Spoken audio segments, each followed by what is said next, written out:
Tear this place down. Brennan Doyle's shout ripped through the drizzle before the sky had fully lightened, struck the red brick wall of the St. Brendan Community Hall, and died in the growl of the excavator. The work crew stood still. The steel bucket hung suspended in the air, rainwater running along its metal lip and dripping onto the cracked concrete below. Maren Ellis stood in front of the wooden door, both arms spread wide, hair plastered to her cheek, her oversized sweater soaked through and clinging to her shoulders. Her left hand jutted out from the sleeve, 3 fingers held in thin metal braces, trembling in waves. "You can't do this. This building belongs to me. I have the papers. Whatever you have, save it for the courtroom." Brennan didn't even turn his head. He just flicked a finger toward the cab. "Curtis, bring it down." Curtis Pratt sat behind fogged glass, both hands tight on the controls, watching the woman below the way a man watches something he knows he'll be remembering for a long time. "Mr. Doyle, there's somebody standing in the doorway. I see her. Bring it down, or find yourself another seat in the morning." Curtis swallowed hard, then pushed the lever forward. The steel bucket dropped, swung wide, and slammed into the western corner of the wall. The first blow landed square on the stretch of brick, where the neighborhood children had pressed their painted handprints for 7 straight summers, each little hand with a name scrawled underneath it. The brick split apart, and the blue and the red ran together in the rain, streaking down into the gutter. The front yard was empty. Classes had been called off the day before, and there wasn't a child within a block of that street, and that was the only thing keeping Maren on her feet. She didn't scream. She only took 1 step back, closed her eyes, and the left hand that had been shaking went perfectly still. At the end of the street, a black SUV pulled to the curb. The door opened. Elias Doyle stepped out into the rain without an umbrella, the collar of his wool coat turned up, and the entire sight went so quiet you could hear the water dripping off the edge of the bucket. Brennan spun around, his face lighting up like a boy waiting to be praised. But his brother wasn't looking at him. He was looking at the woman blocking the door, at the metal brace on her hand, and then at the broken wall. And he did not call it off. He simply stood there with his arms folded and let the bucket swing a second time. Not one person on that street knew that beneath the floorboards of the old stage inside that building there was a hollow chamber dug out by hand, and inside that chamber lay something their father had buried exactly 3 weeks before the day he died. 3 more swings. Just 3 more. And the truth about who really killed Cormac Doyle would come up out of that ground, in the middle of the rubble, in front of the very man who had ordered it dug up. If this story reaches you, leave a like, drop a comment, and subscribe to our channel to walk the rest of this road with us. Elias raised one hand, not high, only to shoulder level, and everyone on the construction site understood at once. Curtis Pratt shut down the machine. The engine died away, leaving behind a silence so vast that they could hear the rain tapping against the hoods of the trucks parked along the street. Brennan hurried forward, his voice still bright with excitement, ready to explain that everything had been handled cleanly, that he'd taken care of all the paperwork, but his older brother walked past him as though he were nothing more than a lamppost. Elias stopped about 3 steps from Maren. He didn't look down at the broken section of wall anymore. He looked directly into her eyes, and when he spoke, his voice was so quiet that the people standing closest had to lean forward to hear him. "Who sold you this building?" Maren didn't answer. Rainwater ran from her hair down her chin and dripped onto the collar of her sweater. She'd lived in this neighborhood long enough to know there were questions for which an honest answer would only make things worse. So she simply stood there, her back against the wooden door that had warped through countless damp seasons, both feet planted firmly on the step as though the moment she lifted one of them, the entire building might collapse. Elias waited. He waited longer than an ordinary man would have waited, and it was that patience, more than anything else, that frightened people. "You're not going to tell me." He gave the faintest nod, as though he'd just written something down in a ledger no one else could see. "All right." From behind them, an older man approached, a black umbrella held neatly above his head, the toes of his shoes untouched by mud, even though he'd been standing around the construction site since early morning. Desmond Fitch walked like a man who'd never once had to hurry in his life. He reached inside his coat and withdrew a sheet of paper sealed in a clear plastic sleeve, handling it with such care that the gesture was almost ceremonial, then held it out to Maren with both hands. "Miss Ellis, I'm very sorry you have to learn about this under circumstances like these." His voice was warm, rounded, steady, the voice of a man who might still read the morning news on the radio for elderly people across the city while they made their coffee. The building inspection department has issued an emergency demolition order for this address. Structural deterioration. Risk of collapse. Your certificate of ownership has been suspended pending the outcome of an appeal. Maren took the paper. She read it, then read it again. The words blurred as rainwater seeped beneath the edge of the plastic sleeve. How long does an appeal take? 6 weeks. Fitch smiled. A measured smile. Neither triumphant nor sympathetic. The kind of smile a man practices in front of a mirror until it no longer means anything at all. But by then, I'm afraid there may be nothing left to appeal. She looked up at him, and for one very brief moment, she had the strange feeling that this man hadn't happened to be here at all, that he'd been standing at that street corner before the excavator ever started, waiting for precisely the right moment to step forward. She pushed the thought away. She was too tired to suspect anyone else.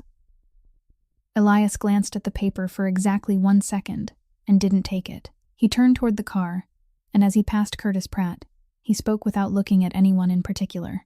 Finish it this afternoon, before dark. Then he got into the car. The door closed softly, almost without a sound, and the vehicle rolled away from the street, leaving behind a woman standing drenched in front of the door of a building she would be able to hold on to for only a few more hours. The place where Elias Doyle truly worked wasn't the glass tower by the marina that newspapers were always photographing. That tower was for bankers. His real office was on the 2nd floor above an old barber shop in the dock district, where the wooden staircase creaked on the 4th step. The door had no sign, and the room inside held nothing more than an oak desk, 2 leather chairs cracked along the armrests, and a window overlooking a line of cargo cranes.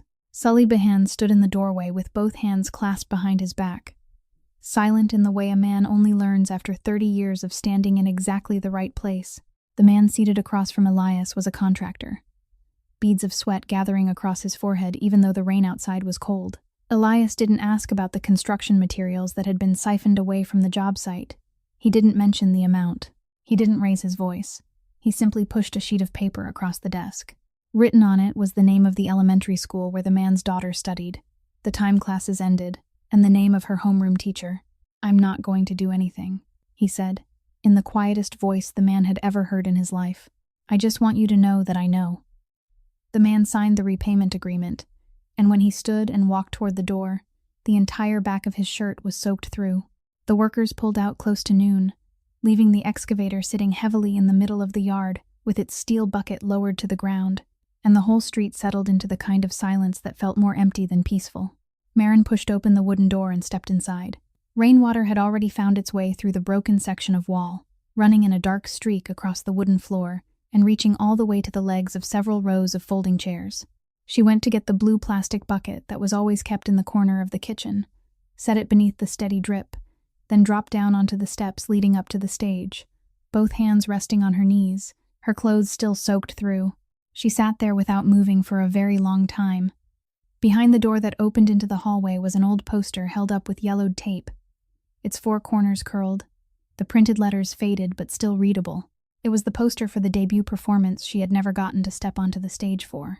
They had printed it a full month in advance and hung copies all through the conservatory hallways, and some kind-hearted student had taken one down, saved it, and sent it to her while she was still in the hospital. She had kept it ever since, not because she wanted to remember, but because she had never found a reason convincing enough to throw it away.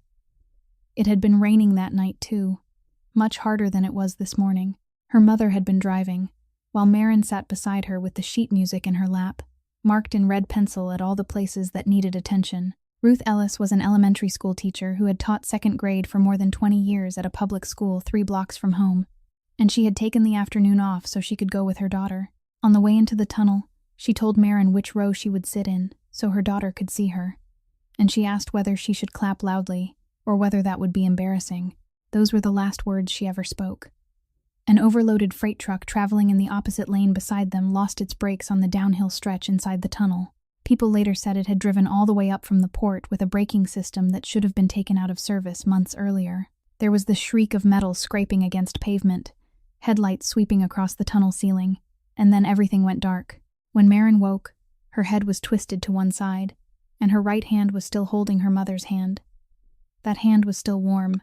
She remembered thinking, with a calmness that was almost unnatural, that if her mother's hand was still warm, then everything had to be all right. She held on to that thought through the entire time it took the rescuers to cut open the car door. Only later did she understand that warmth was the last thing to leave, and that it stayed behind only to deceive the living for a little while longer. She remained in the hospital through the end of that summer. 6 times they took her into surgery. 6 times she woke with the feeling that things had improved a little, and 6 times the doctor sat down on the edge of her bed, wearing the same expression. The last time, he didn't say anything about the chances of recovery anymore. He only asked whether she wanted to talk to someone, perhaps a therapist, and she politely declined because she didn't know what she would say. Her hands could still hold a glass of water, still write, still button a shirt, if she took her time. The only problem was that they could no longer do the thing she needed them to do. There are things in this world that only have to fail by a few % before they are, for all practical purposes, completely broken, and a pianist's hand is one of them. The school sent a letter, polite and warm, offering to hold her scholarship for another year in case she changed her mind. She read the letter 3 times, then put it away in a drawer. Her friends called, then called less often, then stopped altogether. Not because they were bad people, but because no one knew what to say to someone who had lost both her mother and, at the same time, the profession that mother had sold her wedding ring to support. Her father had left before Maren was old enough to read. Her grandmother had died 2 winters earlier, and so, at 21 years old, Maren Ellis sat in a rented 3rd-floor apartment with a score marked in red pencil that she would never open again, and realized that in the entire city, there was no longer a single person who was obligated to care whether she ate dinner that night. Outside, the water kept dripping steadily into the blue plastic bucket, 1 drop at a time, counting down the hours until darkness. She found her way to St. Brendan Hall on an early spring afternoon, 6 years ago, not because she wanted to teach anyone, but because someone had told her there was an old piano there that nobody used, and she only wanted to sit down and see what she could still do. The 2-story red brick building had once been used by the parish for gatherings, but after the parish moved away, all that remained was the wooden stage, several rows of folding chairs, and an old upright Steinway pushed against the east wall, its wood faded with age, its lid marked by a long scratch, as though someone had once dragged something heavy across it. The C-sharp key in the middle register stuck whenever it was pressed, and it took half a beat before it would rise again, and in all those 6 years she had never had enough money to call a technician to fix it. She had learned to avoid it. She rearranged every piece she played to stay away from that key, just as she had rearranged every piece to work around the 3 fingers that no longer obeyed her. On the first day, there were only 2 children standing outside the door, watching out of curiosity. The following week there were 5. By the end of that summer, there were 17 children inside the hall, crowded together on the folding chairs, every one of them waiting for a turn, because there was only 1 piano. She never charged anyone a single cent. She had only 1 rule. Once someone sat down on the piano bench, they had to finish the piece. No matter how many notes they missed, they had to keep playing until the very last one. During the rainy season, the roof leaked in 3 places, and she set 3 plastic buckets beneath the drips in the same 3 spots every time. Before long, it became such a habit that the children knew to fetch the buckets themselves without being told. They gave all 3 buckets different names, and argued over which one made the loudest sound. Among those children was Wesley Larkin, a boy who lived with his mother in an apartment at the end of the street. And ever since the winter when his father was no longer there, the boy had stopped speaking to strangers. He still came faithfully. He still sat in the 2nd row. He still stood in line and waited for his turn. He simply didn't speak. For the first several months, Maren didn't push him. She only asked questions he could answer by nodding or shaking his head, and Wesley answered with great seriousness, every nod and every shake firm and deliberate, as though the matter were important. Then one afternoon, when she asked if he was doing all right that day, the boy neither nodded nor shook his head. He walked to the piano, raised his hand, and struck 2 notes, 1 high note and another slightly lower one, then turned and looked at her. Maren stood still for several seconds. Then she sat beside him and played those same 2 notes back. From that day forward, the 2 of them had a language of their own that no one else in the hall understood, and she discovered that the boy could hear any sequence of notes once and reproduce it exactly, even long passages that she herself had to look at the sheet music to remember. She mentioned it to his mother once, telling her that her son had an extraordinarily rare ear, and the woman only smiled wearily and said, "Thank you, I know." That summer, When the heat became so unbearable that nobody could stand being indoors, Marin bought several cans of cheap paint from the store at the end of the street and led the whole group into the backyard. She told them the west wall was too ugly, so they ought to make it beautiful. The children dipped their entire hands into trays of paint and took turns pressing them against the wall, each one determined to leave a print higher than the others. So they stretched onto their toes, and one child slipped and dragged a streak of paint into a long, crooked line that sent all of them collapsing into laughter. When they were finished, Marin took a small brush and wrote each child's name beneath the print of their hand, her handwriting uneven because she had to write with her right hand while holding the paint can with her left. Wesley pressed his hand near the far end of the wall, slightly off to one side, and he stood there staring at it for a long time after the other children had run off to buy ice cream. The next year they demanded to do it again, and the year after that they did the same, until the wall grew thicker every summer, one layer covering another, blue over red, red over yellow, until it no longer looked like a wall at all, but like a ledger containing the names of every child who had ever grown up on that street. And there was one other thing, something Marin never told anyone because she didn't know how to explain it properly even to herself. Once a week, usually on Thursday afternoon, after all the children had gone home and she stayed behind alone to practice, the wooden door at the back would open very softly, and an old man wearing a worn coat with frayed elbows would step inside, walk straight to the last row, and sit down without saying a word. He never sat any closer. He never applauded. He simply sat there and listened to her play until darkness fell, then rose, gave her a single nod, and left. She asked who he was exactly once. The old man only replied that he liked the way she played the passages where she had to leave some of the notes out. The winter the city flooded was the winter everyone in that neighborhood remembered. When the sea rose over the seawall along the docks for 3 nights in a row, the low streets to the south turned into rivers, and people had to stack their belongings on dining tables and sit upstairs waiting for daylight. St. Brendan Hall stood on slightly higher ground, so the water only reached the front steps, but the wind pushed through the cracks around the doors all night, and Marin had to move the piano another handspan away from the wall to keep the damp from eating into the wood. That night, she stayed later than usual because she'd spent the entire afternoon mopping up water, and just as she was about to turn off the lights and leave, someone knocked on the door. It wasn't a hard knock. 3 taps, slow and evenly spaced. The kind of knock made by someone who knew for certain there was still somebody inside. She opened the door and found the old man standing there, the shoulders of his worn coat soaked through, his right hand carrying an aluminum suitcase dented at one corner, his left arm holding a square tin box against his chest, about the size of a holiday cookie tin. The old man coughed, a long dry spell that forced him to brace one hand against the doorframe before he could straighten again. She moved to help him, but he waved her away. He stepped inside, walked toward the last row out of habit, then stopped, turned around, and did something he had never done in all the years she'd known him. He walked back toward the stage, placed the suitcase and the tin box on the wooden floor, then sat down on the step, half a head lower than she was. The yellow light overhead fell across his face and made him look far older than the quiet figure she was used to seeing from a distance in the last row. He told her he had come to ask her for something, and that she had every right to refuse, but if she refused, he wouldn't ask anyone else. Marin looked at the aluminum suitcase. It was old, dented at one corner, the numbers on the combination lock worn almost completely away, no different from something a person might leave forgotten on top of a closet for decades. She asked what was inside. The old man didn't answer that question. He said there were 3 conditions, and she had to hear all 3 before she decided. The first was that the suitcase could only be opened when the Doyle name was about to be erased from the city, not when it was in trouble, not when it was losing money, but when it was on the verge of ceasing to exist altogether.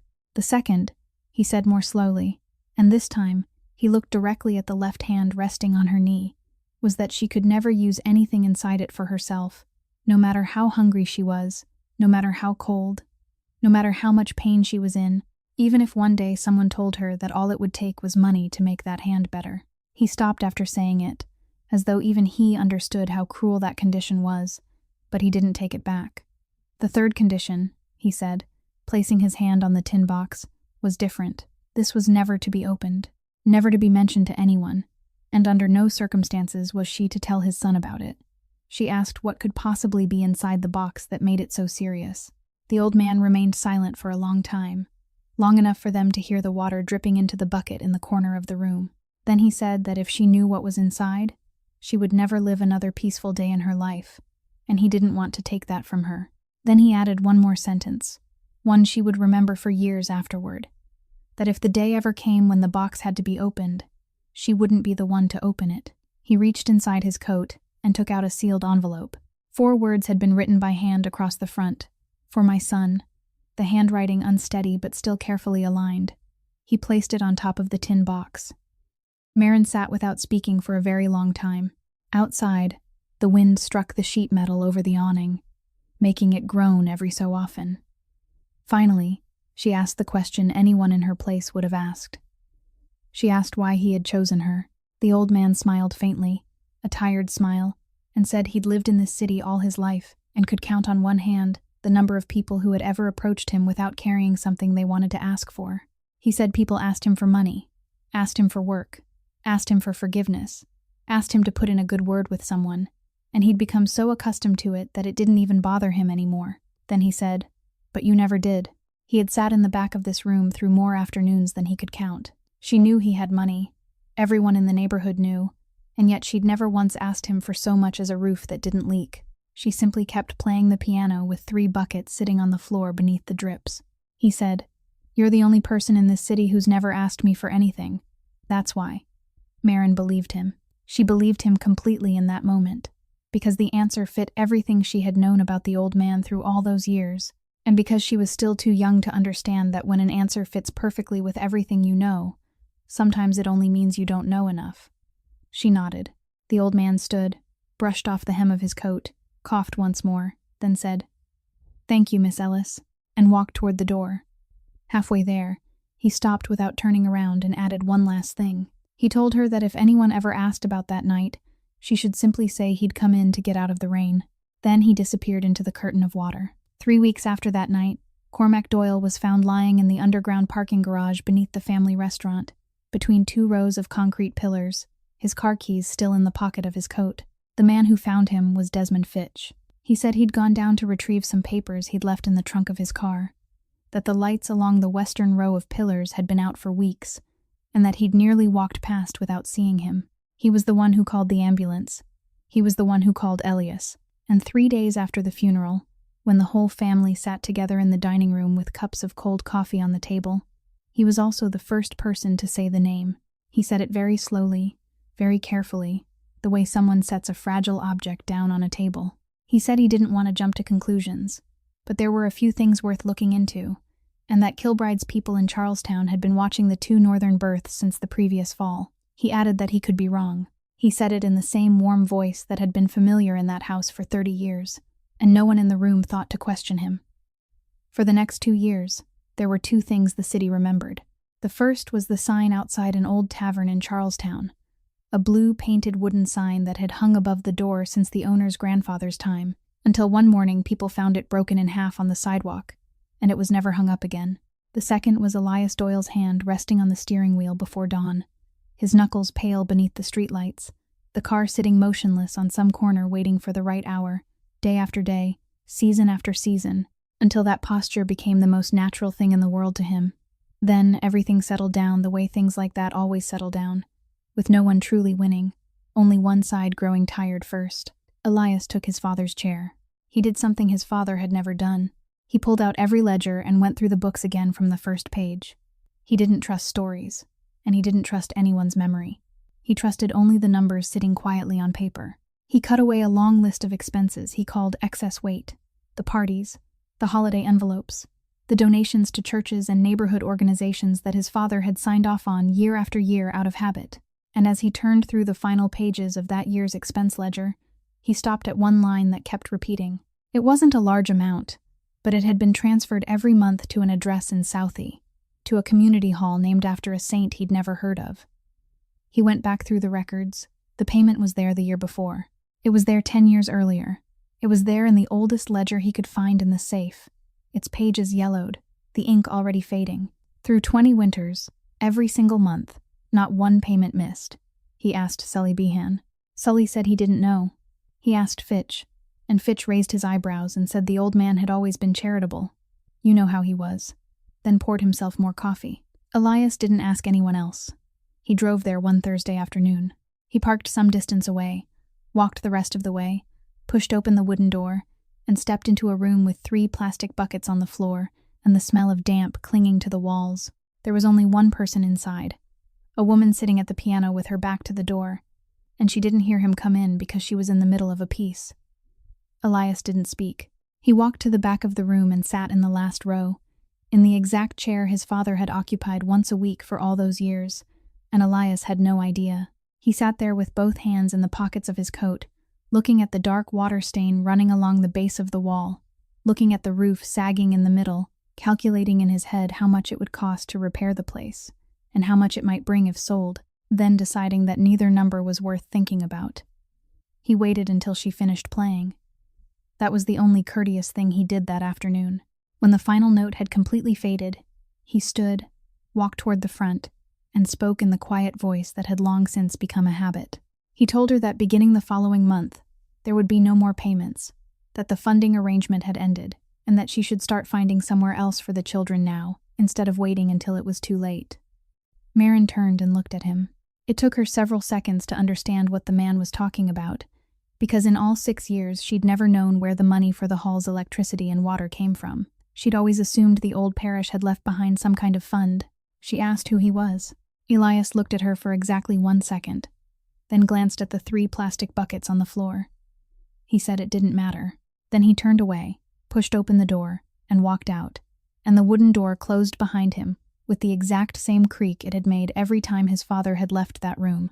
Except this time, no one gave a nod of farewell before leaving. The payments stopped exactly as the man had said they would.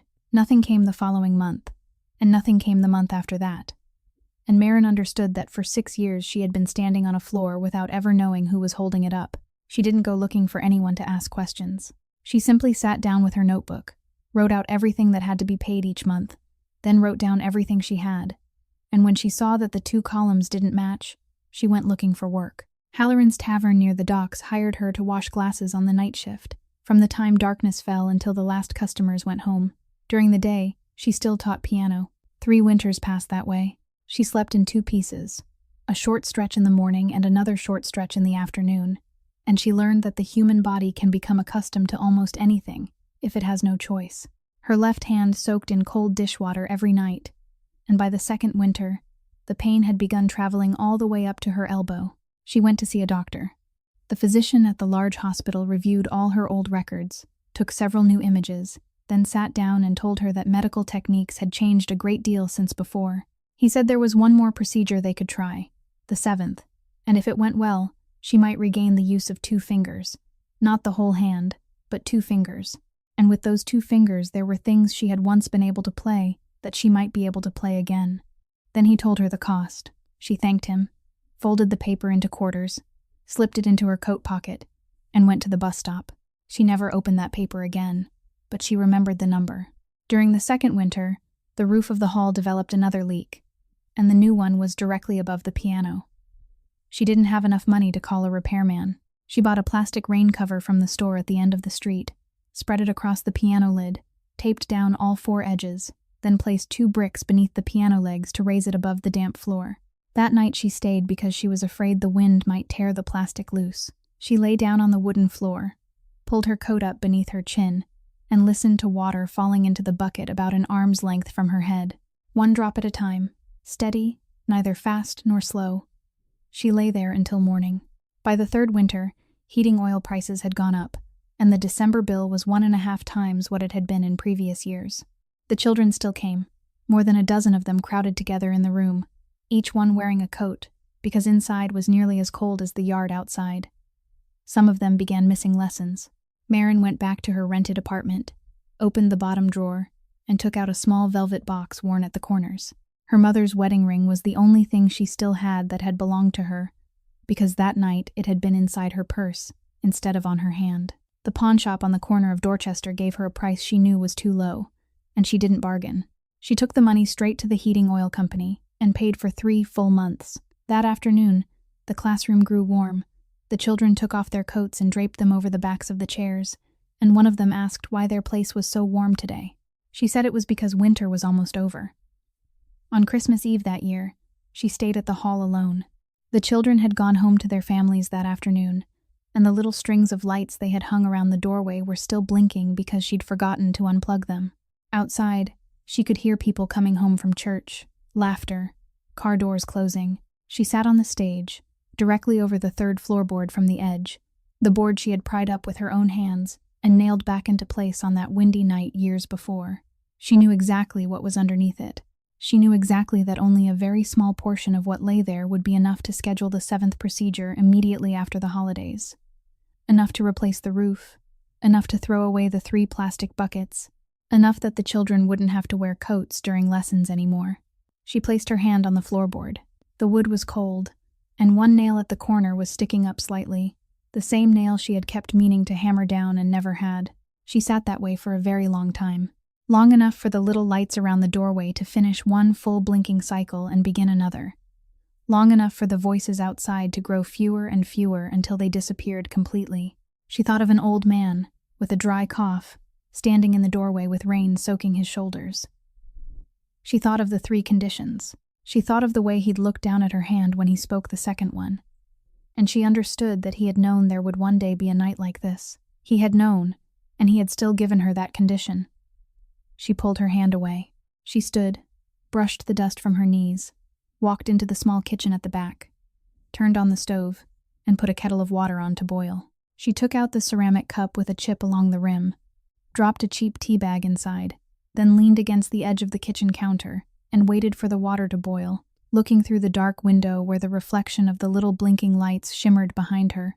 It happened on a Wednesday night at Halloran's, after the place had emptied out, and only 2 men remained at a corner table near the kitchen, both wearing business coats, both having drunk enough to speak louder than necessary. Marin stood behind the bar with her hands submerged in the wash sink, and she heard every word. One of them said Doyle Harbor was finished, that the bonds were coming due and couldn't be rolled over, that the banks had already started closing in. The other asked what would happen to the land, and the first man said the large parcels would go to the creditors, while the scraps nobody wanted would be dragged out by the city and sold at the tax auction at the end of the month, just to clear the delinquent taxes, dirt cheap, and whoever moved fastest could take them. The glass in Marin's hand slipped, struck the side of the sink, and broke into 3 pieces.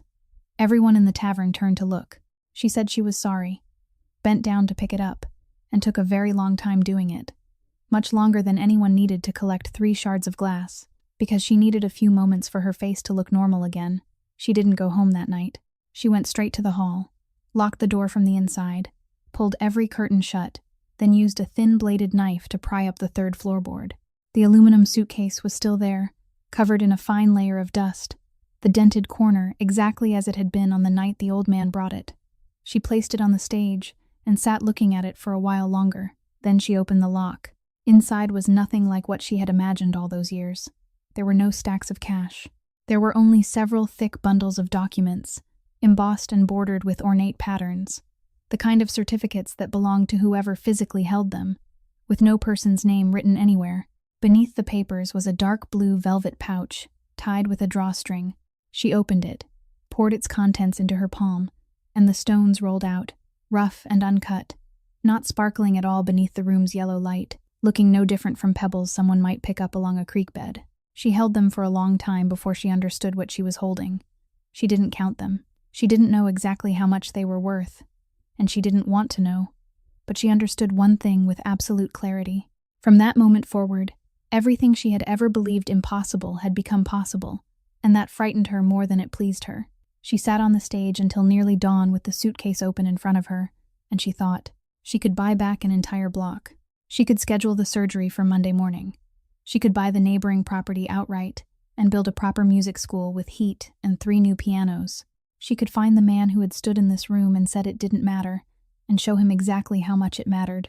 She thought through every one of those things, one at a time, without avoiding any of them. Then she closed the suitcase. The next morning, she went to the office of a lawyer named Owen Prescott in Quincy, a middle-aged man who worked in a room with 2 filing cabinets and a broken coffee machine.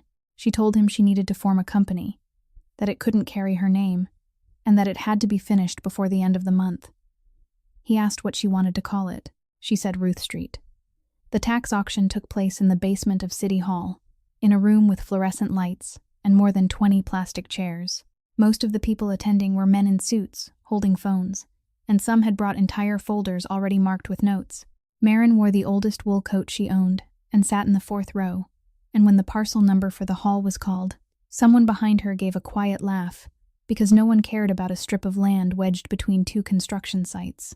The auctioneer asked whether there were any bids. She raised her hand.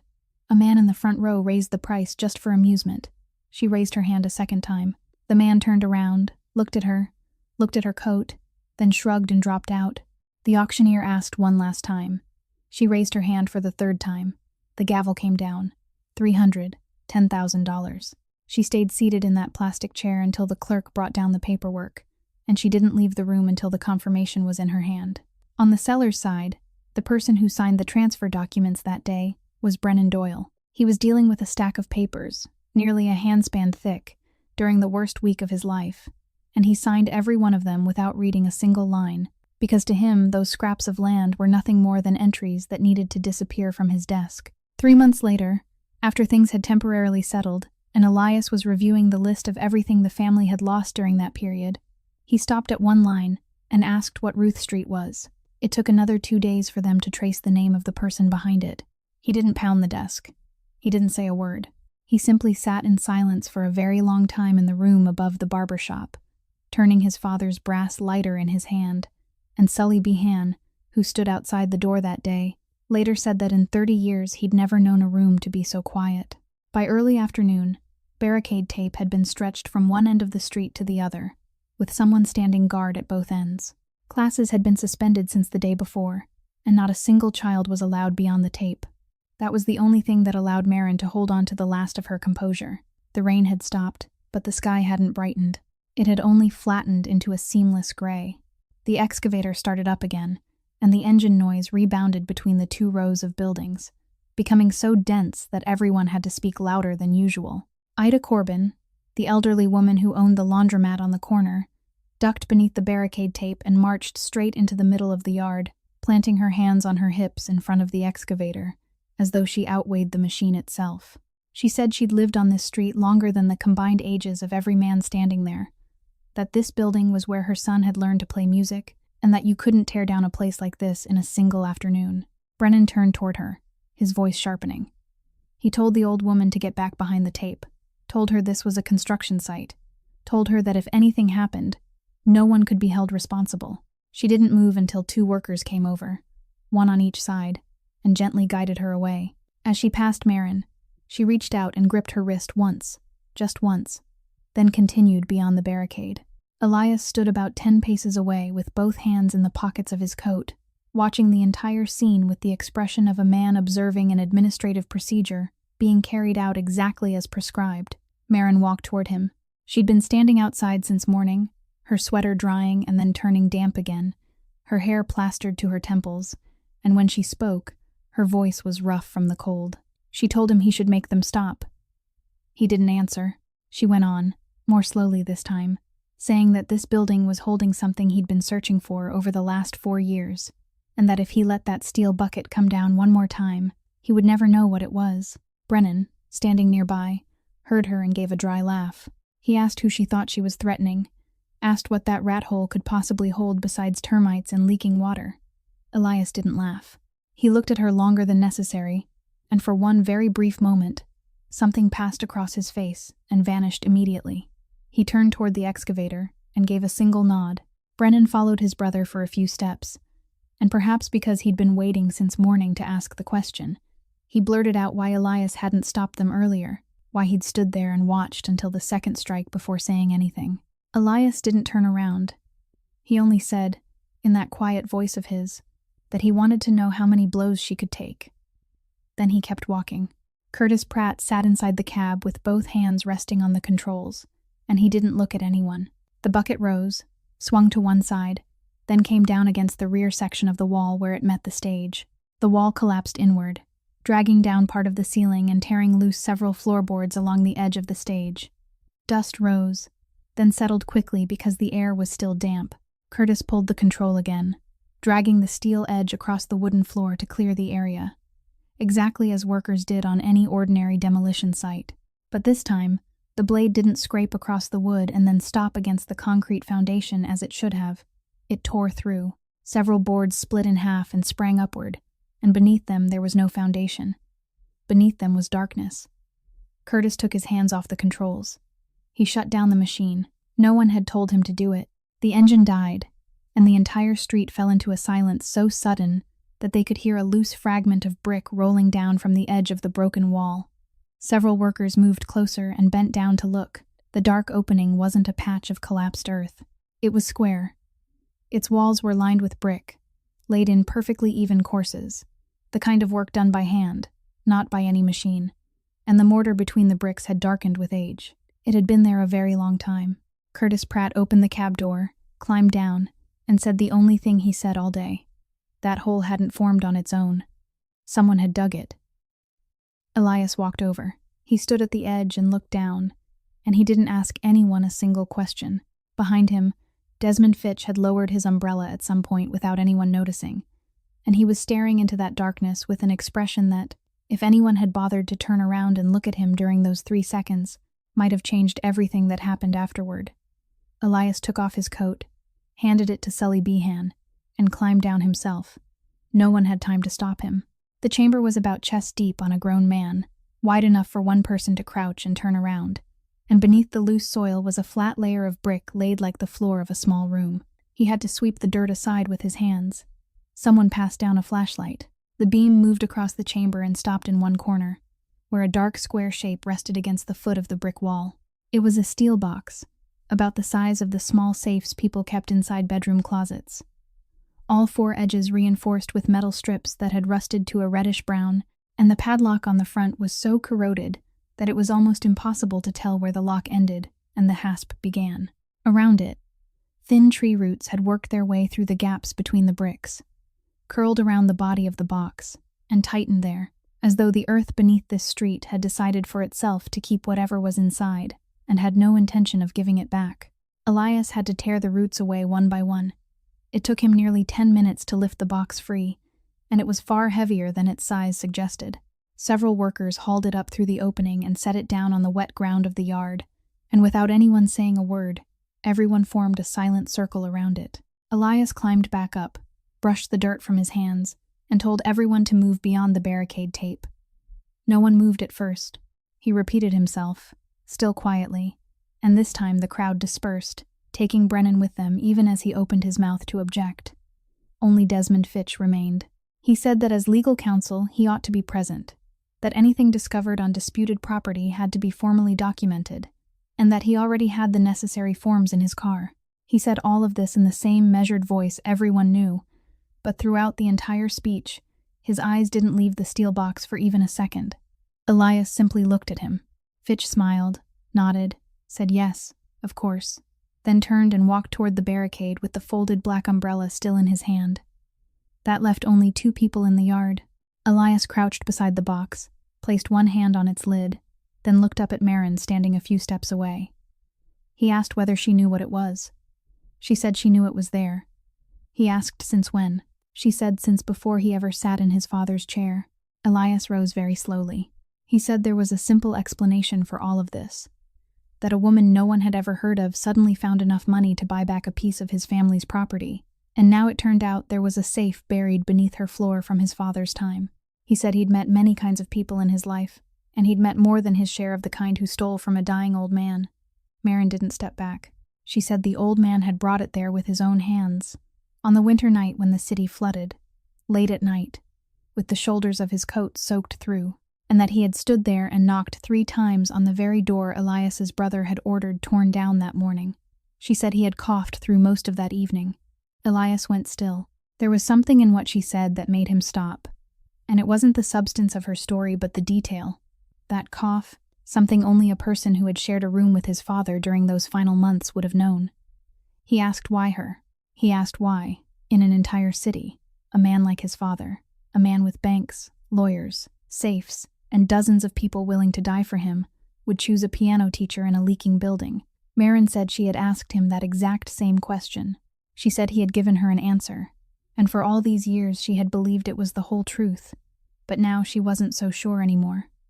Elias asked what the answer had been. She said she wouldn't repeat the words of a dead man to someone that dead man had specifically told her not to tell. They both stood in silence. Then Elias asked one final question, and this time he didn't ask it in an accusing voice. His tone was entirely different, lower and slower.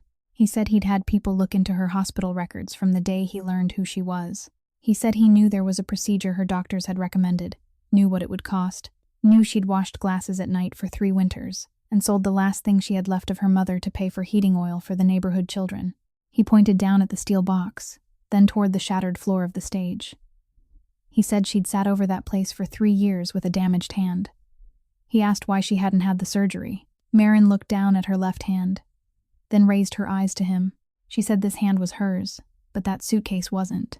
Elias walked over to the small truck parked along the curb, took out a pry bar, then came back and lowered himself onto one knee beside the steel box. He wedged the end of the bar through the lock and pushed down. The rusted padlock didn't resist for long. It snapped with a dry crack, leaving a streak of reddish-brown powder on the wet brick floor. He paused for a moment with one hand resting on the lid. Then he opened it. The top layer held several bundles of certificates, sealed inside thick plastic sleeves, the same kind Marin had seen in the aluminum suitcase, except there were far more of them here. Elias didn't touch them. He moved them aside. Beneath them was a hinged metal cassette container, its seal still intact, and when he shook it gently, something inside rattled against the casing. He opened it. 4 cassette tapes lay side by side in 4 hand-cut paper compartments, each one marked with a small handwritten label bearing only a number and nothing else.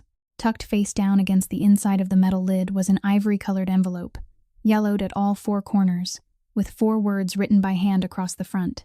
Elias picked it up. He recognized the handwriting immediately. The right-leaning script with the final letter always drawn out longer than necessary. The handwriting he'd seen throughout his childhood on the backs of photographs, on notes stuck to the refrigerator door, on the first page of the leather-bound notebook he still carried in his coat pocket every day. He sat there with the envelope in his hand longer than he wanted to. Then he set it down without opening it. Beneath the cassette container was a thick stack of documents tied with twine. He cut the string and began turning through them. They were money transfer slips, originals, arranged in chronological order with the oldest on top. The first page had browned with age. The amount was small. The recipient was St. Brendan Hall, and at the bottom was his father's signature. He turned to the next one. His father's signature.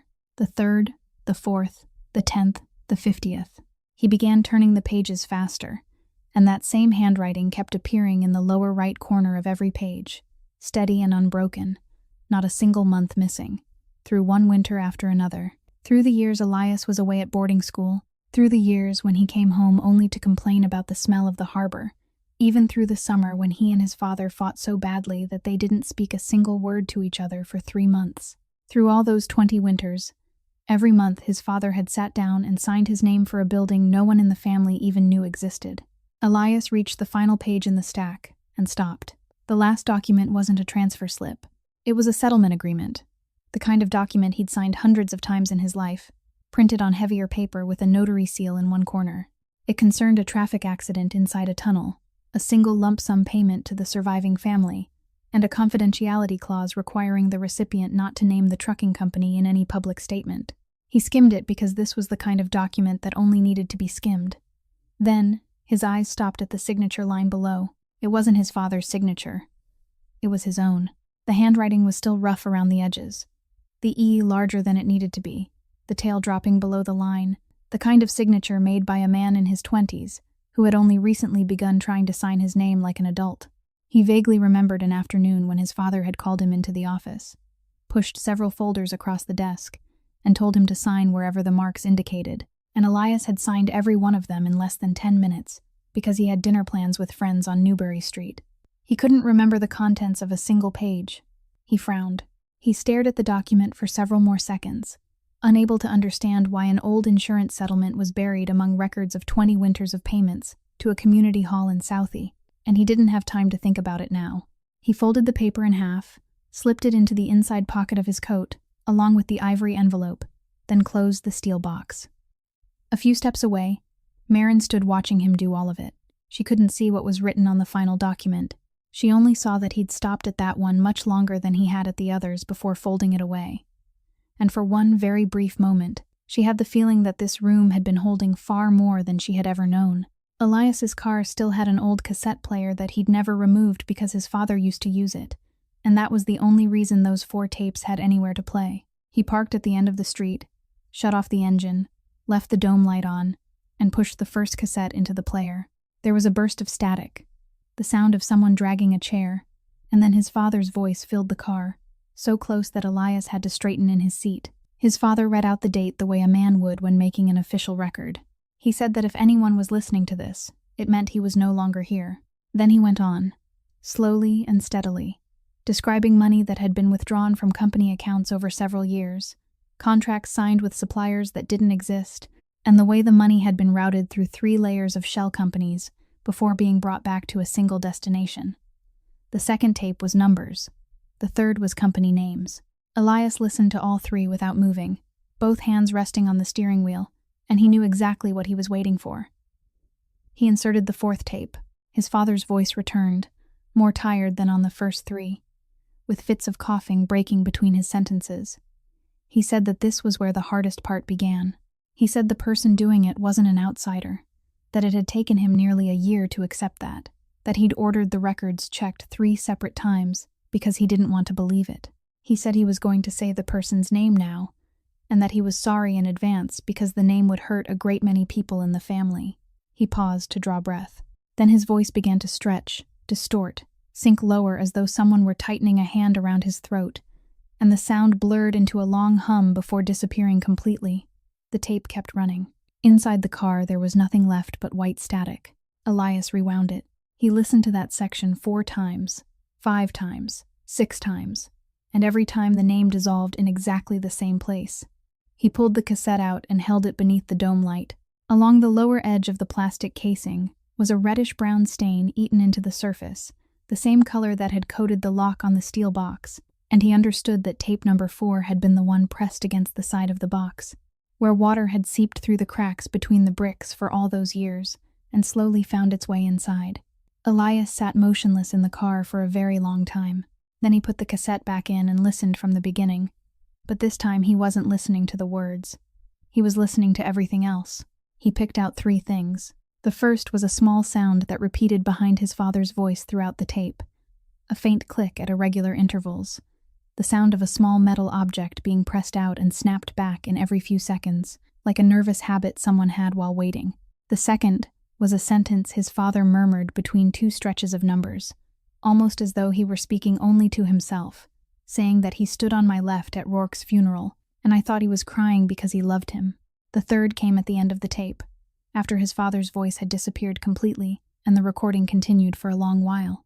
Beneath the white static, someone tapped against something wooden 9 times, the sounds rising and falling in pitch, arranged in rhythm, and if Elias hadn't grown up in a house with a piano, he might have dismissed it as someone idly drumming their fingers on a tabletop.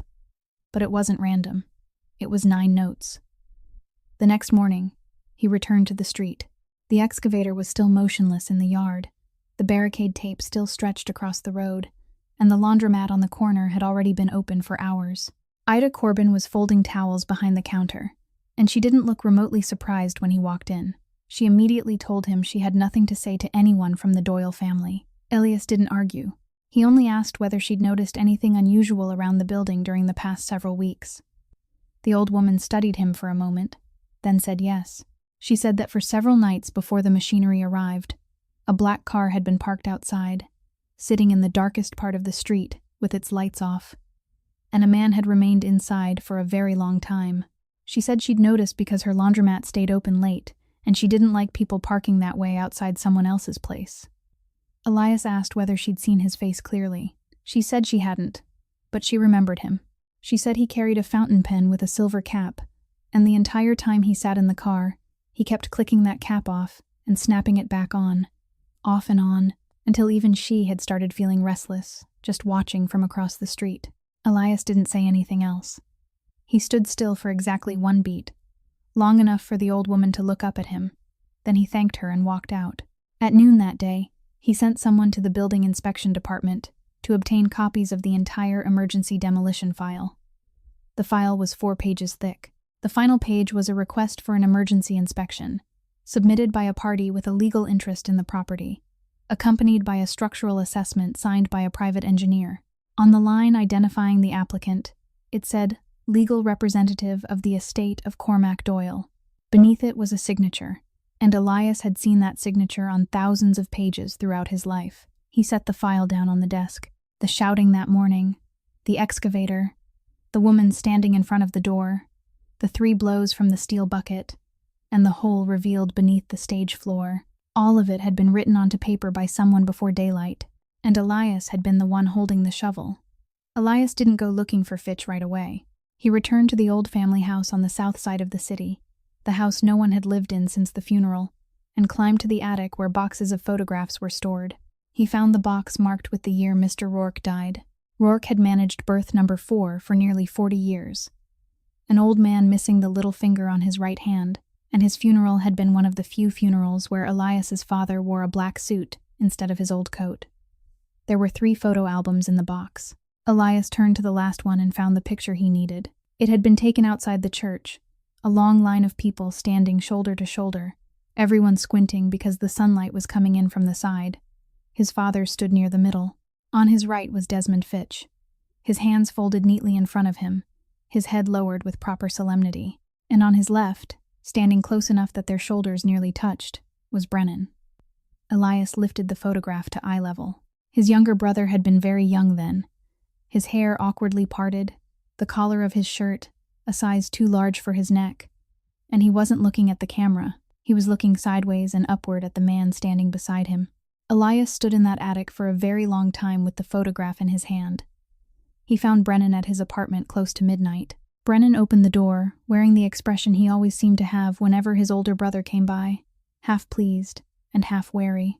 And before he could ask a single question, Elias stepped inside, pushed the door shut behind him, and pinned him against the hallway wall. He didn't hit him. He simply held him there, one forearm braced across his chest, and raised the photograph in front of his face. Very quietly, he asked where Brennan had been the night their father died. Brennan didn't struggle. That was the first thing that told Elias something was wrong. He didn't struggle, didn't curse, didn't ask what was wrong with him. He only closed his eyes, and when he opened them again, they were already red. He said he'd been waiting 4 years for someone to ask him that question. Elias didn't let go. Brennan began to speak, stumbling over the words, talking quickly like a man afraid he might stop before he reached the end. He said he'd received a phone call that afternoon. The caller was Uncle Des. Uncle Des had asked where the old man was having dinner that night, asked in the same ordinary tone someone might use to ask about the weather, and said the old man had been weak lately, that even a little alcohol tired him out, so he'd come by and pick him up to make sure he got home safely. Brennan said he told him. He gave him the name of the restaurant, even told him that the old man usually parked in the basement near the western row of pillars because it was closest to the elevator. He said all of that in less than half a minute, then hung up, went to dinner with his girlfriend, and forgot about it completely. By the time someone called with the news, he was sitting in a movie theater. Brennan said there hadn't been a single night in the last 4 years when he hadn't thought about that phone call. He said he'd meant to tell Elias, had meant to tell him many times, but every time he stood in front of his brother, he imagined Elias looking at him as though he were the one who had shown someone the way to their father, and he couldn't bear the thought of it. He said he'd tried to make up for it in every other way he could. He volunteered for assignments, spoke louder in meetings, took the difficult jobs for himself, gave orders to other people in the voice he imagined the man of the family was supposed to use, all because he wanted his brother, just once, to turn toward him and nod. By the time he reached that part, his voice had broken.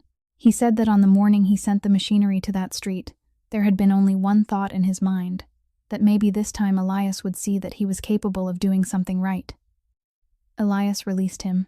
He stepped back once, then again, then sat down on the small set of steps in the apartment hallway, the photograph still in his hand. He called Sully Behan right then, put the phone on speaker, and asked him only one question: who had known where the old man parked on that final night? Sully was silent for several seconds on the other end. Then he said the old man had changed parking spots the previous fall on Fitch's own advice, that Fitch had said the western row of pillars was closer to the elevator and would save him from having to walk as far, and that Fitch had even told security not to turn on all the lights in that section because the old man's eyes had become sensitive. Sully added that he'd offered to go along that night, but the old man had told him not to bother, that someone else was taking him home.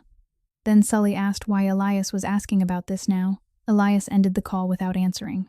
He sat in the dark hallway, while Brennan remained against the opposite wall, both arms hanging at his sides, too afraid to come any closer. A long time passed before Elias spoke again. He said that their father had once called Brennan into the office one afternoon and told him to sign several papers, and Brennan had signed them without reading them, hadn't he? Brennan stared at him in confusion and said no, never. Elias nodded. He told him that he hadn't let anyone anywhere, that they had already known the location before they ever called him, and that the phone call had only been a way to make sure someone would carry the guilt for the rest of his life. Then Elias stood, walked past his younger brother, and placed one hand on his shoulder exactly once before opening the door and leaving. There was a page in his father's leather-bound notebook that Elias had turned past 100 times without ever understanding, a page that contained only the name of an old bank in the North End and the number of a safe deposit box, with no sequence of digits written beside it. He had gone there once several years earlier, and the bank had explained clearly that boxes of that type used a mechanical combination chosen by the customer, that the bank kept no duplicate, couldn't open it for him, and that if the combination was forgotten, the only remaining option was to drill the lock in the presence of a court officer. Elias had given up.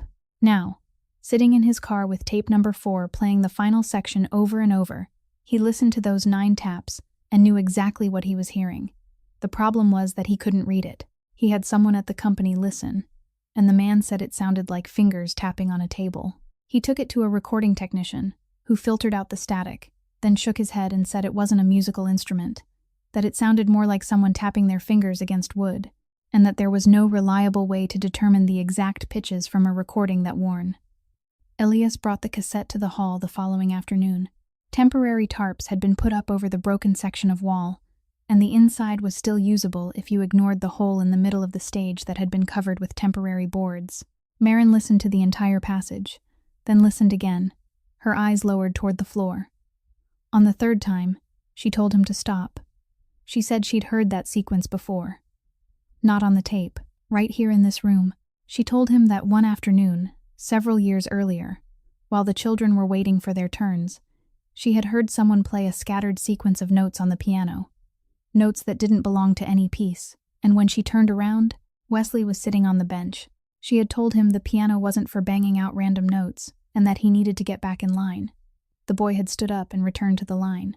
She said she remembered it because much later she had felt guilty about speaking to him that way, and because the boy played that same sequence 2 or 3 more times over the months that followed, always exactly the same sequence, never changing a single note. Elias asked why a child would remember something like that.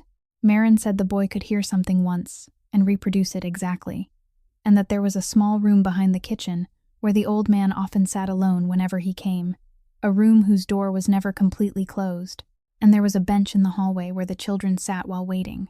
She said she didn't know what the old man had been doing in there, but if a person was afraid of forgetting a string of numbers, and that person knew he didn't have much time left, then turning the numbers into a melody so they would stay in his head was something anyone who had ever studied music might do. And the child sitting outside in the hallway wouldn't have needed to try. He would simply have heard it, and he would remember it the way people remember a song. That Saturday afternoon, Wesley's mother brought him over. Marin had turned on every light in the room, including the 2 bulbs in the corner she normally tried to conserve, and she brought out a tray of cookies from the kitchen with several cups of warm milk. The other children came too, more than a dozen of them, and the whole room was as noisy as it was on any ordinary afternoon. No one told them that anything unusual was happening. Elias stood in the corner holding his notebook and a pen, and he waited until Wesley had finished his second cookie. Then Marin led the boy to the piano and sat beside him on the long bench. Elias came over, but he didn't remain standing. He pulled up a folding chair, sat down, adjusted himself until his face was level with the boy's eyes, and only then did he speak. He said the old man who used to sit in the little room at the back was his father. He said his father had a short song he'd made up for himself so he wouldn't forget something important. And now no one in Elias's family could remember that song anymore. He said he'd heard Wesley was the best person in the room at remembering things. Wesley looked at him, then turned toward Marin. She gave the faintest nod. The boy turned back to the piano, straightened his back the way he always did when his turn came, placed both hands on the keys, and began to play. 9 notes. Neither fast nor slow. The final note held slightly longer than the 3 before it, exactly the rhythm an old man had once murmured to himself in a small room on Thursday afternoons. The room was still noisy. One of the children was still laughing. Someone set down a cup of milk. None of them understood what had just happened. Elias wrote the 9 notes into his notebook, and his hand trembled slightly on the 7th. Then he closed the notebook, thanked the boy, and asked what song he would like to hear Elias's father play. But Wesley had already slipped down from the bench and run back toward the tray of cookies.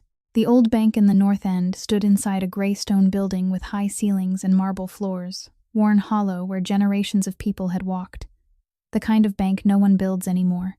They led Elias down to the basement, opened a thick steel door, then left him alone in a room where 3 walls were covered from floor to ceiling with metal safe deposit boxes. He found the number written in the notebook. The box was in the 3rd row from the bottom. He took out the sheet of paper with the 9 notes he'd written down, and he had to sit on the wooden chair in the room to turn them into numbers, counting 1 key at a time like a child just beginning to learn music, because his father had never studied music and could only have used the simplest method available to someone who knew nothing about it, counting the keys upward from the lowest note. Elias turned the 3 numbered dials. The lock released on the first try. He pulled the drawer, about half an arm's length long, out from the wall, and found it almost completely empty. There were no ledgers, no money, no property documents, nothing resembling what he had imagined during the entire drive there. There were only 2 things: a cassette tape with a handwritten label bearing the number 5, and beneath it, a small scrap of paper torn from the corner of another sheet, written in that same right-leaning handwriting, containing only 6 words. "You still write in it every day." Elias stood motionless in the cold stone room. He read the 6 words again. Then he reached into the inside pocket of his coat. He pulled out the leather-bound notebook. It had been there for 4 years.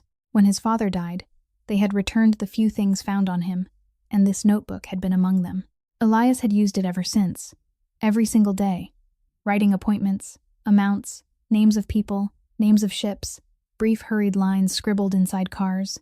He had carried it into meetings, placed it on tables in front of dozens of people, even kept it with him during those long nights when he stood on street corners waiting for the right hour. He had never used the final pages. The notebook was far thicker than he needed, and the back section had simply remained there untouched, stuck together by moisture and time, forming a solid block he had always assumed was blank paper. He sat down. He took the small knife he kept in his trouser pocket and worked the blade beneath the upper edge of the block, separating the pages one by one. Ink appeared on the very first page. It wasn't his father's handwriting meant for anyone else to read. It was the writing of a man making notes only for himself, crowded and abbreviated, lines overlapping other lines, dates written in the margins, some entries crossed out and rewritten underneath, names of shell companies, account numbers, dates of transfers, names of the people who signed for the money at the other end. And on page after page, repeated again and again, 3 initials his father had used in place of a name, along with short notes recording conversations, the day his suspicions began, the day he ordered the first review, the second, the third. The final page contained only 1 sentence, written in handwriting that had become visibly unsteady compared with the pages before it, saying that he was certain enough now, and that he would do nothing, that he would leave this here for another day. Elias sat in that room for a very long time with the notebook open across his lap. For 4 years he had searched across the city for a name. He had burned through money, lost people, sat through endless nights in his car with both hands clenched around the steering wheel, and believed in a name someone had handed him in the dining room 3 days after the funeral. And through all those 4 years, the thing he needed had been sitting inside his coat pocket, less than a handspan from his heart, its pages stuck together by the damp of this city. He called Sully Behan from the parking lot. He said only that he needed Fitch in the office above the barber shop before dark, and that Sully wasn't to tell him why. Sully called back 40 minutes later. He said Fitch's office was locked. His secretary said he'd left around noon and canceled every appointment for the rest of the week. He added that someone had seen Fitch stop by his house to collect some belongings, moving in a hurry, and that his black car had already left the city heading north. Elias asked whether Fitch had called anyone. Sully was silent for a long moment on the other end of the line, then said there had been one final call from Fitch's office phone before he left, and the number receiving it was in Charlestown. Elias didn't ask anything else. He knew that the false name invented 4 years ago was finally about to become real. And he knew the man had only one thing left to bargain with when speaking to the people on the other end of that line, showing them where Elias would be. Warehouse number 7 stood at the edge of the industrial district, north of the docks. A long row of steel buildings with hundreds of shipping containers stacked into lanes like narrow city streets, no homes nearby, not a single lighted window within several blocks, and at night the entire area held nothing but the sound of wind slipping through the gaps between the containers and seawater striking the retaining wall. Elias went there because the notebook led him there. Because in its final pages his father had written the name of a bonded warehouse through which money had flowed for years, and Elias wanted to see it with his own eyes before handing everything over to someone else. Marin came with him because she refused to be left behind after waiting 4 years for the truth, leaving the tin box secured beneath the stage floor until everything was finished. Brennan drove the small construction truck, parked outside the gate, and remained in the cab. They had been inside for about 10 minutes when the headlights came on. Not one set, 3. From 3 different directions, sweeping across the rows of containers and stretching their shadows into long strips across the wet concrete. A car door slammed somewhere at the far end. Elias understood immediately. The man who had fled the city at noon had only one thing left to trade for a way out, and that was telling the people who had carried the blame for 4 years exactly where Elias Doyle would be standing tonight. He grabbed Marin's hand, and they ran. The passages between the container rows were so narrow that they had to run one behind the other, and at every turn Elias stopped for half a beat to listen. The footsteps chasing them echoed off the steel walls until they seemed to be coming from every direction at once. Someone yanked open a metal door in the next row, and the shriek of its hinges tore through the night. They rounded the back of a stack of containers, and Elias pushed her into the narrow gap between 2 steel walls, then stood outside to shield her. With one hand, he called Brennan and said exactly 4 words. "Westgate, right now." On the other end, there was only the roar of an engine. 30 seconds later, the truck smashed through the chain-link gate, dragging a section of fencing behind it with a metallic scrape across the pavement, its headlights shining straight between 2 rows of containers and forcing the men running toward them to throw up their hands against the glare. Elias pulled Marin out of the gap and ran toward the lights. They crossed a loading yard where work had been left unfinished. Tall stacks of steel pallets piled nearly as high as a man's head while they waited for a forklift, and just as the 2 of them rounded the outermost stack, there was a violent crash behind them. Someone had slammed into the pallets to block their path, and the entire mass of steel began to tilt. Elias heard metal sliding across metal before he had time to see anything. He turned and shoved Marin forward with both hands, hard enough that she fell face down onto the concrete several steps away. Then the entire stack came down. She heard it collapse, and she heard him too. By the time she crawled back, he was lying on his side, one leg still trapped beneath the edge of a steel frame, trying to draw breath and unable to get enough air. Brennan rushed over at the same moment, and together they lifted the frame just high enough to pull Elias free. Elias didn't cry out. He only opened his mouth, his chest rising and falling rapidly and shallowly, each breath shorter than the one before it. One hand instinctively clutched his left side. Brennan panicked, asking whether he was all right, repeating the question over and over, and reached down as though to haul him upright. Marin caught his wrist. She told him not to lift Elias by the shoulders. Her voice wasn't loud, and it didn't tremble, and both Brennan and Elias looked up at her because that voice sounded unlike anything they had ever heard from this woman before. She continued in short, precise sentences. His ribs were broken. If they lifted him, the bones could shift. They needed to keep him slightly turned toward the injured side instead of flat on his back. She took off her coat, folded it into a thick pad, pressed it against his ribs, and held it there with both hands. Her right hand stayed above, her left pressed underneath, the same hand she had hidden in her coat pocket whenever she spoke to strangers for the past 7 years. And now she pressed so firmly that her knuckles turned white beneath the headlights. She told Elias to keep his breathing shallow, not to try to draw a deep breath, just shallow and steady, and to look into her eyes while he breathed. Then, without turning her head, she told Brennan to drive, take the harbor road instead of the main road, and call the hospital ahead to tell them they were bringing in a patient with chest trauma. Brennan ran. As the truck began backing toward them, Elias looked up at her and tried to say something. She shook her head and told him to be quiet.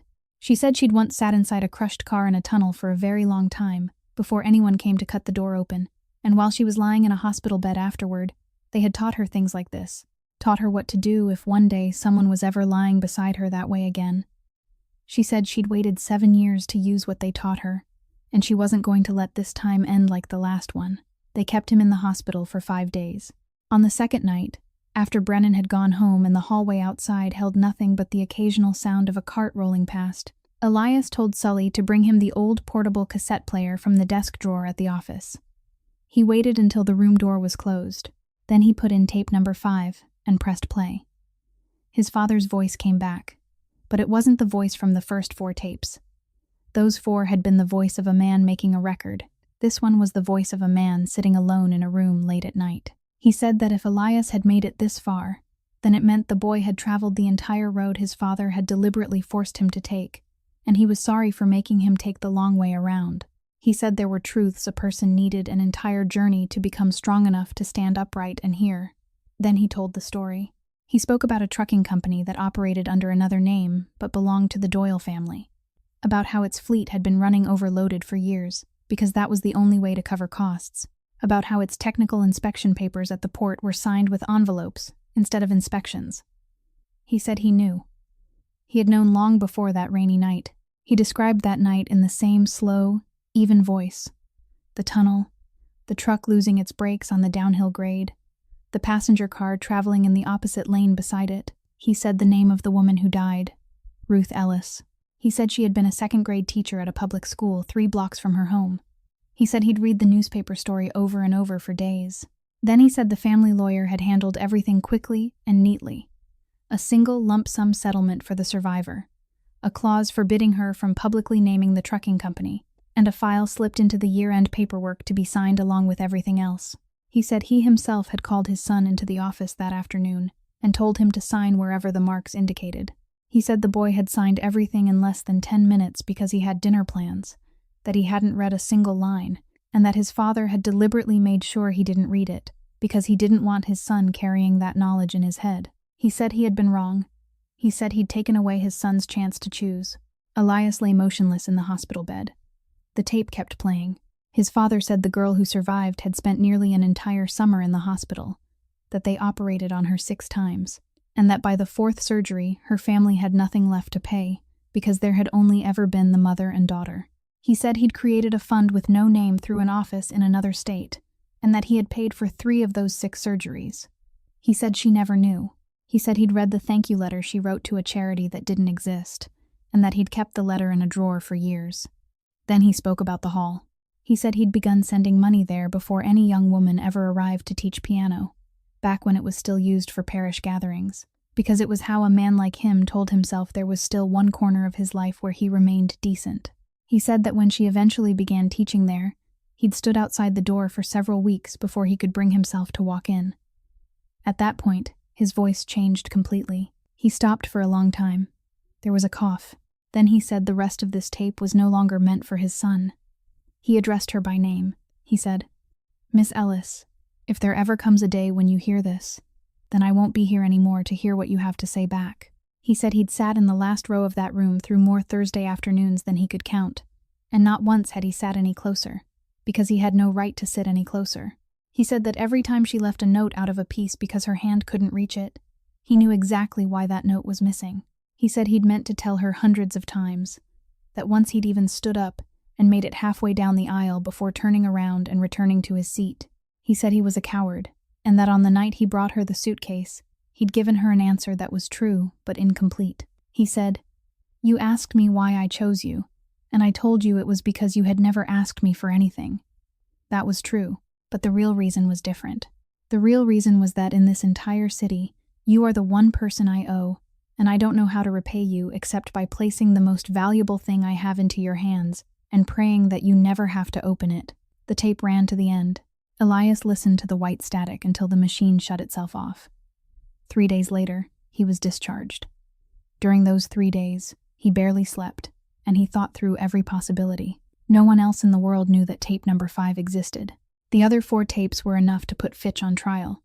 Elias only had to leave this one exactly where it was, and no one would ever ask about it. He thought about doing that many times, and every time he did, he saw the image of a woman kneeling on wet concrete, pressing both hands against his ribs and telling him to look into her eyes and breathe. On the fourth afternoon, he asked her to come to the office above the barber shop. He placed the cassette player on the oak desk between them. He said there was something she had to hear, and that after she heard it, she had the right to do anything she wanted. Then he pressed play and sat in silence. He didn't say a single word while the tape was running. He didn't explain. He didn't apologize for his father. He didn't say that he'd only been in his 20s when he signed those papers. He simply sat there with both hands resting on the desk. Maren listened to the entire tape. She didn't scream. She didn't stand up. She remained in that cracked leather chair until the recording ended, and the room held nothing but static. Then she reached over and turned the machine off. She sat there for a little while longer. Then she reached into her coat pocket, took out the hall's ring of keys, placed them on the wooden desk beside the cassette player, stood up, and walked toward the door. Elias didn't call after her. From the second-floor window, he watched her descend the steps and walk toward the end of the street, with nothing covering her head, through a rain that had begun falling at some point without anyone noticing. That afternoon's lesson ended earlier than usual because the weather was turning rainy, and by dusk there was no one left inside the hall. The doors were locked, the lights were off, and the folding chairs had been collapsed and stacked against the wall. Maren knew that with absolute certainty because she had been the one to lock the door for the last time before returning the keys. And that ring of keys was now still lying on the oak desk in the room above the barber shop. She had been walking ever since, wandering through streets without any destination, and when she finally looked up, she found herself standing at the end of the familiar block. There was smoke above the roof of the red brick building. Not much, only a thin column rising from the sagging section of roof before the wind bent it sideways. But through a ground-floor window, a yellow-orange light flickered outward, the kind of light no building should have had at this hour. She ran. She ran not because she had forgiven anyone, not because of the man who had sat silently while she listened to the entire tape, but because inside that building was a piano her mother had sold her wedding ring so that Maren could learn how to play, and because beneath the temporary boards in the middle of the stage there was still a tin box she had promised to protect. The black SUV braked hard at the curb almost at the same moment she arrived, and the small construction truck pulled up directly behind it. Elias got out, one hand still pressed against the bandaged ribs beneath his shirt, and he didn't ask her a single question. The three of them kicked the door in. Smoke had collected near the ceiling, thick and burning, but the stage was still intact. Elias and Brennan slid their arms beneath the Steinway and dragged it out a little at a time across the wooden floor. Two grown men forced to stop 3 times because Elias couldn't catch his breath. Maren rushed onto the stage, pried up the temporary board, pulled out the tin box, clutched it against herself, and ran back toward the door. Near the entrance, she collided with someone.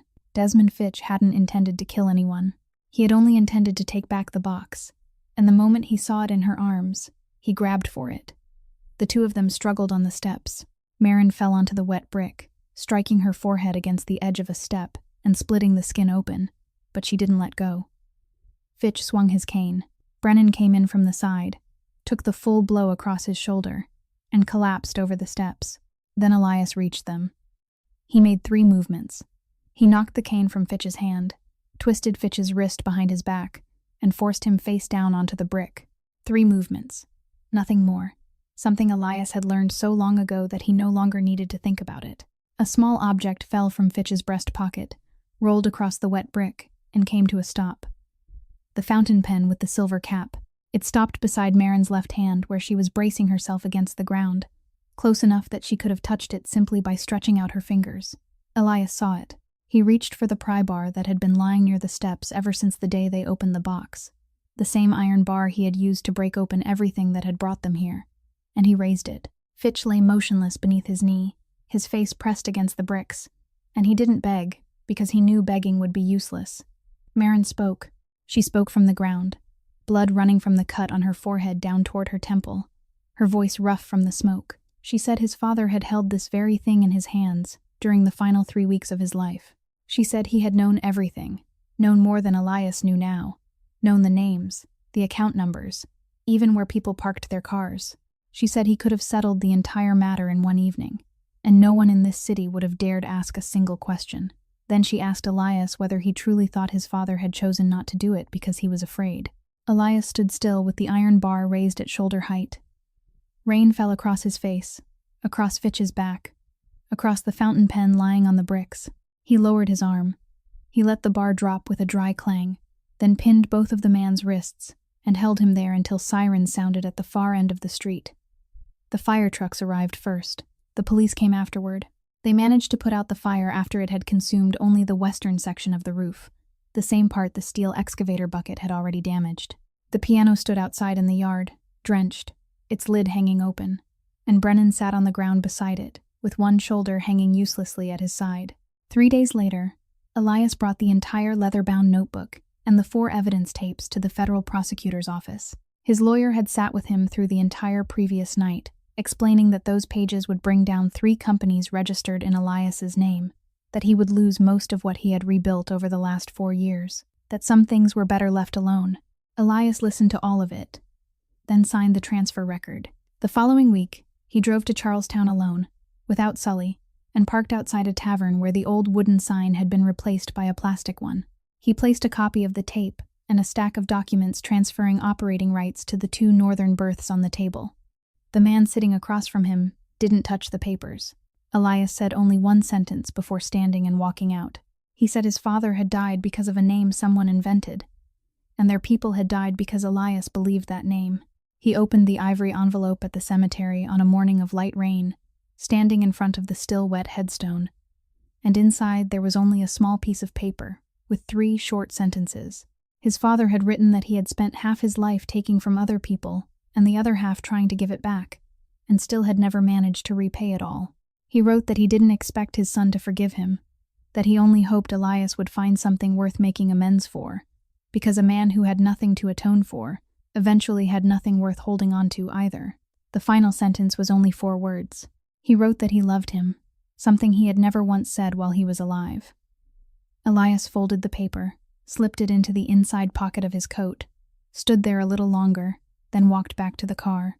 In the mornings that followed, the familiar street slowly grew accustomed to something it had never seen before. The black SUV would be parked at the curb from early morning, and the man who stepped out no longer wore a wool coat. He wore work clothes, carried a hammer in his hand, and worked beside the crew until noon. Brennan still had one arm in a sling, so all he could do was buy materials. He brought roof tiles back in the small truck, parked outside the gate, then sat on the truck bed and counted them one by one. Curtis Pratt was hired to oversee the reconstruction, and he accepted the job on exactly one condition, that he be allowed to choose the workers himself. Every intact brick from the western wall was saved, washed one at a time, then put back as close to its original position as possible. And when the wall was finished, 7 handprints were missing. So, on a sunny afternoon, 7 children were invited back with several boxes of fresh paint, and they pressed their hands into the empty spaces, every one of them stretching onto their toes, one of them missing the spot and having to do it again, while the whole group laughed loudly across the yard. The piano was different.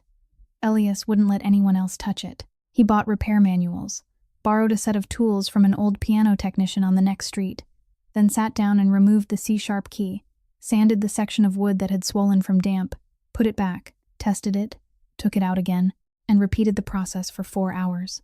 Marin stood in the doorway watching him without saying anything, and she remained there longer than she had intended. On the day he handed her the hospital appointment paper, she pushed it back across the table. She said she wouldn't accept it. She said she'd lived 7 years with this hand, and didn't want it to become anyone's gift to her. Elias didn't argue. He only said this wasn't a gift, and it wasn't repayment for the night at the warehouse. He said there was a document he had signed when he was in his 20s, signed without reading it, and that paper had taken more from her than he could ever repay. He said he would repay it, not once, but for the rest of his life, if she allowed him to. The 7th procedure took place near the end of spring. It didn't give her back her entire hand. It wasn't a miracle.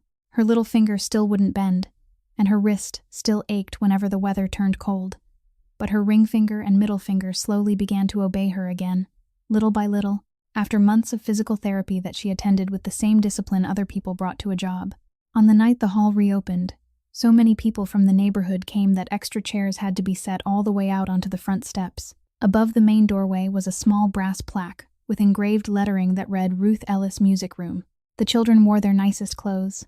The little strings of lights had been hung around the windows again, and the 3 plastic buckets had been put away because the roof no longer leaked. Wesley Larkin went onto the stage first. He lowered the microphone until it was the right height, stood still for several seconds, then spoke aloud, clearly enough for the entire room to hear, saying that this piece was for Miss Marin. The whole room fell silent. Someone lifted a hand to cover their mouth. Someone else turned to look at the boy's mother standing at the back of the room. Marin remained seated for a long moment before she could make herself stand. Then she walked forward and sat down at the piano. She placed her hands on the keys and played 5 low notes, exactly 5, then stopped because the rest still lay beyond the reach of that hand. Elias pulled up a chair and sat beside her, his back turned completely toward the door. He placed his hands on the keys and continued the rest, awkwardly, missing several notes in the middle, playing with exactly what she had taught him over 4 months. No one in the room laughed.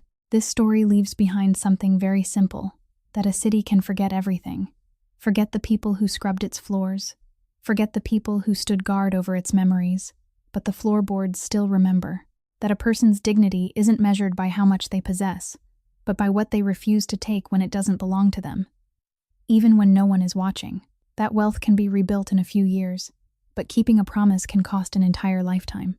And that no one is ever too late to make amends, as long as they have the courage to look directly at the person they once walked past. If this story touched some quiet corner of your heart, please subscribe to our channel, leave a like, and share this video so more people can hear meaningful stories like this every day. How did Marin and Elias's story make you feel? And what moment stayed with you the longest? Please leave us a comment below. We truly hope to hear the feelings that come from deep within your heart. We wish every one of you watching this video good health, a joyful life, and peace in every day ahead. Goodbye, and we'll see you again in the next video.